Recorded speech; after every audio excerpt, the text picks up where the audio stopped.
नमस्कार, मैं हूं अशोक कुमार पांडे और हाजिर हूं इजराइल फलस्तीन की सारी अपडेट्स लेकर। इधर कई दिनों से मैं वेट कर रहा था कि कोई बड़ी अपडेट आए तो उसको फिर लेकर आपके बीच में मैं आऊं। कल रात को अचानक से खबर आई कि हमास ने हां कर दी है सीज फायर डील के लिए। यानी ऐसा लगा कि अब सीज फायर हो जाएगा, अब शांति वहां स्थापित हो जाएगी। हमास बहुत दिनों से वो नहीं मान रहा था, लेकिन फाइनली कल खबर आई कि हमास ने इजराइल वाली जो डील है, इजराइल के साथ जो पीस की डील है, इजराइल के साथ जो सीज फायर की डील है, ट्रूस कह लीजिए, जो भी शब्द चाहे आप उपयोग कर लें, उसके लिए हां कर दिया है।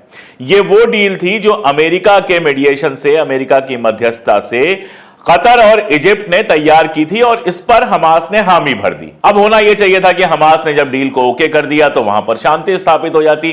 कल ऐसे दृश्य भी आए कि वहां के लोग नाच रहे हैं, गा रहे हैं, बहुत खुश हैं कि चलो अब कम से कम जंग से मुक्ति मिल जाएगी। लेकिन तुरंत दूसरी खबरें आना शुरू हो गई। यह पता चला कि रफा के ऊपर जो टाला गया था, अभी तक वार किसी तरह से टल रहा था, रफा के ऊपर कल रात से लगातार हमले होने फिर से शुरू हो गए, जिसमें काफी लोगों के हताहत होने की खबर है। यानी इजराइल ने वो पीस डील मानने से मना कर दी। अब उसके डिटेल में क्या है, कैसे है, मैं सारा कुछ आगे बताऊंगा। लेकिन उसके पहले 2 दिन पहले एक बड़ी खबर यह आई कि इजराइल का जो नेसेट है, यानी इजराइल की जो संसद है, उसने रोक लगा दी अल जजीरा पर। यानी अल जजीरा के जो लोकल ऑफिस हैं उनको बंद करने की बात आ गई। हो गया कि अब अल जजीरा, जो बेसिकली आप जानते हैं कतर का है, अल जजीरा अब वहां से रिपोर्ट नहीं कर पाएगा। आप भी जानते हैं और हम भी जानते हैं कि अल जजीरा ने इस पूरी लड़ाई को, गजा और इजराइल के बीच में जो कुछ चला है, उसको सबसे कायदे से रिपोर्ट किया है, लगातार रिपोर्ट किया है, क्योंकि वो इकलौता चैनल था जिसके रिपोर्टर्स फलस्तीन में पहले से थे।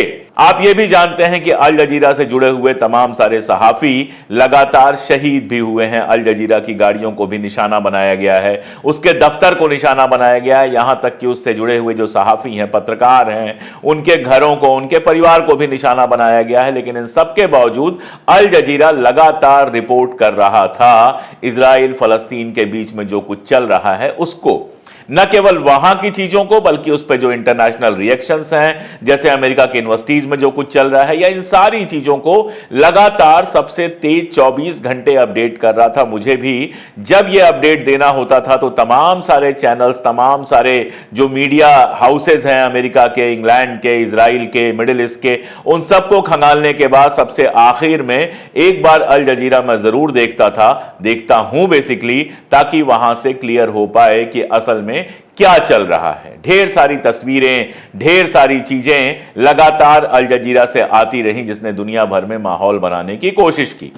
अब पहली तो नाराजगी इजराइल की कतर से है। वो नाराजगी ये है कि कतर क्यों पीस जो डील है वो लगातार उस पर काम कर रहा है। दूसरी चीज ये कि कैसे उसने हमास के लोगों को अपने यहां दफ्तर खोलने की अनुमति दी है, कैसे हमास के लोगों को वहां रहने की बात वो कर रहा है। मैं पहले भी आपको खबर दे चुका हूं कि अमेरिका ने लगातार कतर के ऊपर दबाव बनाया है कि हमास अगर सीज फायर की डील पर साइन नहीं करता है, बीच में ब्लिंकन गए थे, उनका भी बयान आया था कि अगर हमास सीज फायर की डील पर साइन नहीं करता है तो उसको कतर से बाहर निकाल दिया जाए। तो यह सारा गुस्सा कतर के ऊपर था, जो लगता है कि अल जजीरा के ऊपर निकला। साथ में एक बात जो सबसे इंपॉर्टेंट बात थी वो ये कि इजराइल कतई नहीं चाहता कि वहां जो कुछ चल रहा है वो दुनिया के सामने जाए। कई बार ऐसा हुआ कि दुनिया भर के अखबारों, दुनिया भर के जो वेबसाइट्स हैं, दुनिया भर के जो टीवी चैनल्स हैं, उन्होंने डिमांड की कि हमें वहां जाने की और वहां सेफ्टी की इजाजत दी जाए, लेकिन इजाजत नहीं मिली।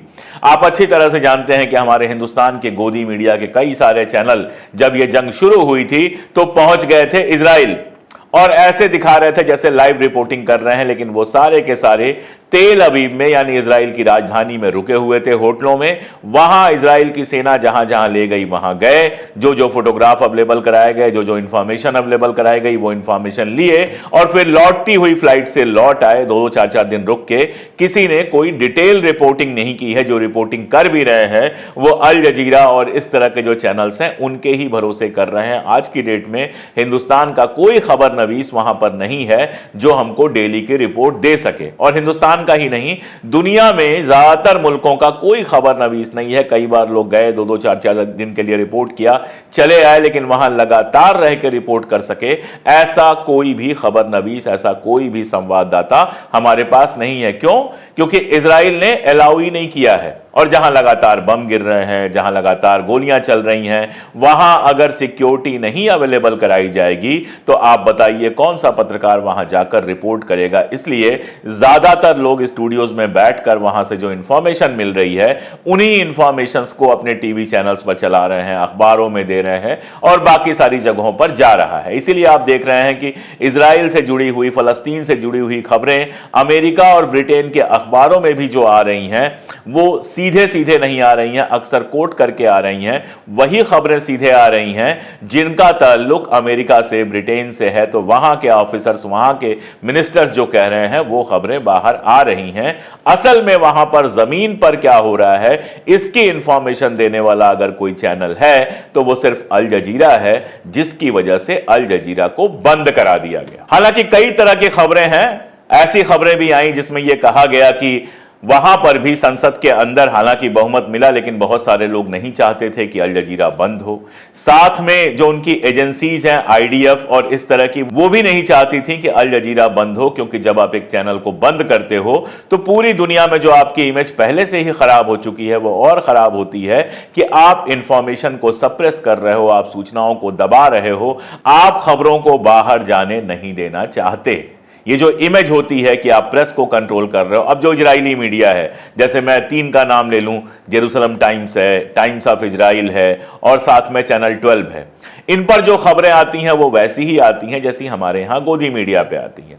ले दे के हरीज एक अखबार है वहां का जो थोड़ा बैलेंस खबरें देता है, लेकिन हरीज की प्रॉब्लम यह है कि उसने पे वॉल लगाया हुआ है, तो आप जाएंगे तो पूरी खबर आपको मिलेगी ही नहीं, आपको पैसे देने पड़ेंगे तब आप पूरी खबर पा पाओगे।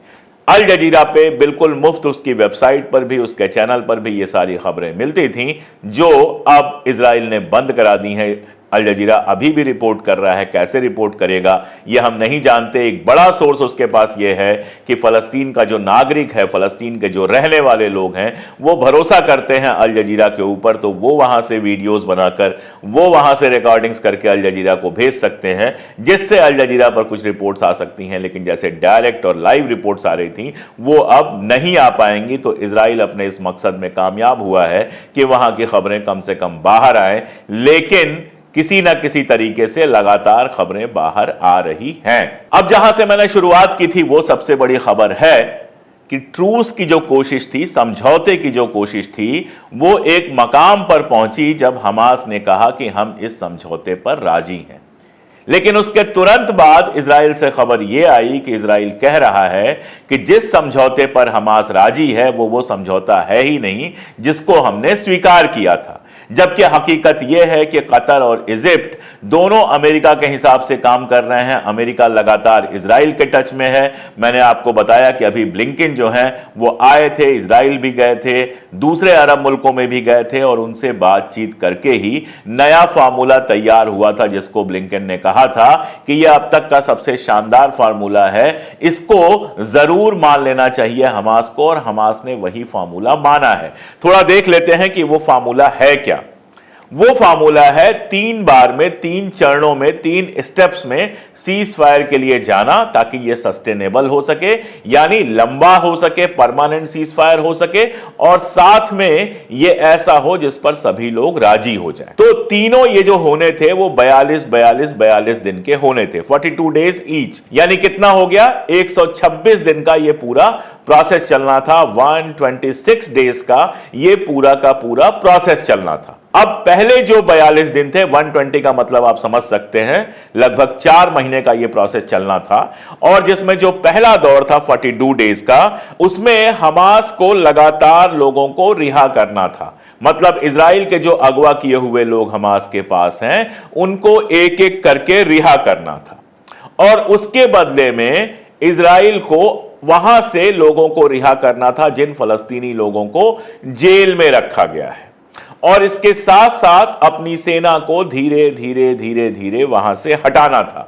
मसलन पहले 3 दिनों में जब पहले 3 दिनों में जितने अगवा किए हुए लोग हैं उनको हमास छोड़ देगा और उसके बदले में इजराइल फलस्तीनियों को छोड़ देगा। उसके बाद यह था कि अल राशिद इलाके में जो आर्मी है आईडीएफ की, उस आर्मी को अल राशिद इलाका छोड़कर पीछे हटना होगा। वहां जो अपना आर्मी का स्ट्रक्चर वगैरह बनाया है उसको पूरी तरह से खत्म करना होगा।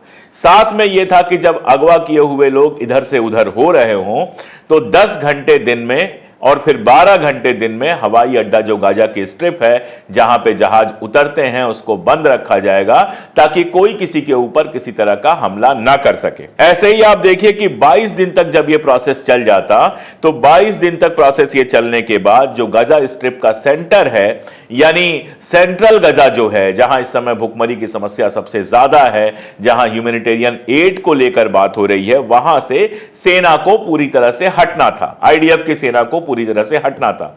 साथ में फलस्तीनियों को यह अधिकार देना था जो अपनी जगहें छोड़कर चले गए हैं कि वो बिना हथियार के अपने घरों में वापस लौट सके। साथ में यह था कि जो भी इंटरनेशनल हेल्प आई है उसको पहुंचने के लिए सारे रास्ते खोले जाएं, जो रबल्स हैं वहां पर जो खंडहर हैं उन खंडहरों को साफ किया जाए और साथ में गजा की रीबिल्डिंग का जो प्रोसेस है, फिर से गजा को बनाने का जो प्रोसेस है वो शुरू किया जाए। ये मैंने आपको बताया कि 42 दिन के 4 स्टेप्स में होना था, यानी तकरीबन 4 महीने तक यह प्रोसेस चलना था, जिसमें इजराइल के जितने अगवा किए हुए लोग हैं, पहले बूढ़े बच्चे और औरतें, उसके बाद दूसरे लोग, उसके बाद दूसरे लोग, ये सारे के सारे लोगों को रिहा कर देना था। यहां तक कि जो लोग अब जिंदा नहीं हैं उन लोगों की बॉडीज भी सौंप देनी थी इजराइल को। यह करना था हमास को और बदले में एक आदमी के बदले जो भी फार्मूला तय होता है 20, 25, 30 जो भी फार्मूला तय होता है उतने लोगों को इजराइल को रिहा करना था फलस्तीन से। और साथ में मैंने आपको बताया कि एक इंपॉर्टेंट शर्त यह थी कि धीरे धीरे वहां से आर्मी को हटाना था और 42 डेज में पूरी तरह से आर्मी को बाहर निकाल लेना था। अब इजराइल कह रहा है कि उसको यह समझौता मंजूर नहीं है और ना केवल यह कह रहा है बल्कि कल से उसने रफा पर ऑफेंसिव भी बढ़ा दिया है, तेज कर दिया है, फुल फ्लेज कर दिया है। दिन में फ्लायर्स गिराए गए कि आप खाली करके चले जाएं। अब खाली करके लोग कहां जाएं? लोगों ने कोशिश की इजिप्ट की तरफ भागने की, लेकिन इजिप्ट ने, मैंने आपको बहुत पहले बताया था कि अपनी जो सीमा है उस सीमा को पूरी तरह से चाक चौबंद कर दिया है। लोग वहां जा नहीं सकते, इजिप्ट ने अपने यहां आने नहीं दिया। नॉर्थ की तरफ, सेंटर की तरफ आप लौटने नहीं दे रहे, टाइम है नहीं लोगों के पास, इतने सारे लोग हैं, 1 लाख से ज्यादा बच्चे हैं, भागने की जाने की कहीं जगह नहीं है।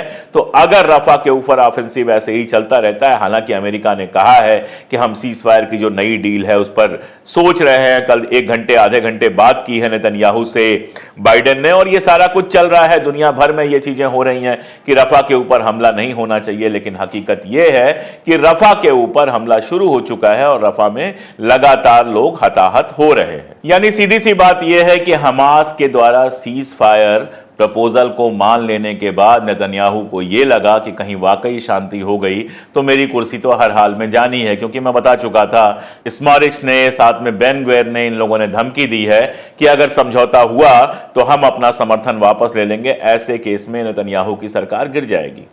इसलिए वो चाहता यह है कि जंग चलती रहे ताकि उसकी कुर्सी बची रहे, और अमेरिका के बारे में तो बात करना ही बेकार है। अमेरिका का बोलना और अमेरिका का ना बोलना और अमेरिका का करना, इन सब में इतना फर्क है कि बोलना ही मुश्किल काम है। मैं एक छोटा सा एग्जांपल आपको दे देता हूं कि आईसीसी के बारे में मैंने बताया था कि आईसीसी में लगातार यह चल रहा है कि नेतन्याहू के खिलाफ वारंट जारी हो सकता है। उसको लेकर नेतन्याहू काफी परेशान है, काफी मीटिंग्स चल रही हैं।